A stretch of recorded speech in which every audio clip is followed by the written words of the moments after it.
विशेष बातमी समोर येते आहे। बाबाच्या काळजाची भेट, हिंदवीच्या वाढदिवसाला केक नाही तर शेकडो मातांच्या डोळ्यात आनंदाचे अश्रू।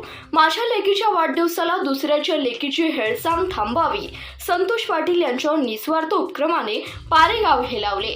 माझ्या पोरीचा वाढदिवस आहे, पण केक कापण्यापेक्षा गावातल्या माया माऊलींच्या डोळ्यातलं पाणी पुसलेलं बरं, हा विचार करून एका बापाने लेकीला दिलेली भेट आज संपूर्ण पारेगावाला हेलावून गेली।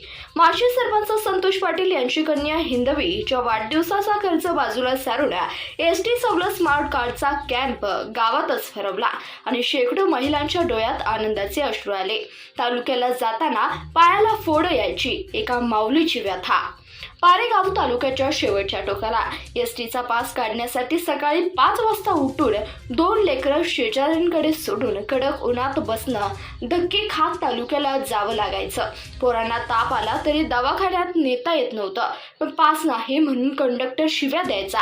आज माझ्या लेकरा एवढ्या पोरीच्या वाढदिवसामुळे मला हक्काचं कार्ड मिळालं। 75 वर्षाच्या ताराबाई थरथरत्या आवाजात सांगत होत्या, 100 रुपयांसाठी थांबली नाही समाजसेवा।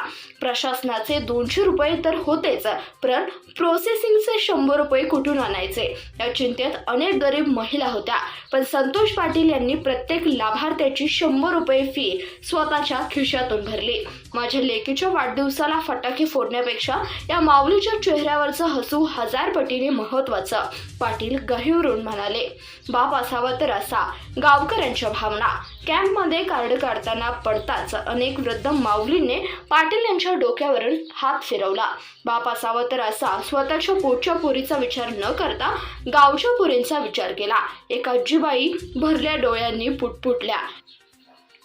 हिंदवीच्या वाढदिवसाला आज पारेगावात केक कापला नाही, पण शेकडो कुटुंबाच्या आयुष्यात गोडवा नक्कीच आलाय। कॅम्प यशस्वी करण्यासाठी एसटी महामंडळाच्या कर्मचाऱ्यांनी माणुसकी दाखवत उशिरापर्यंत काम केलं। धन्यवाद। पाहत रहा CBS न्यूज मराठी।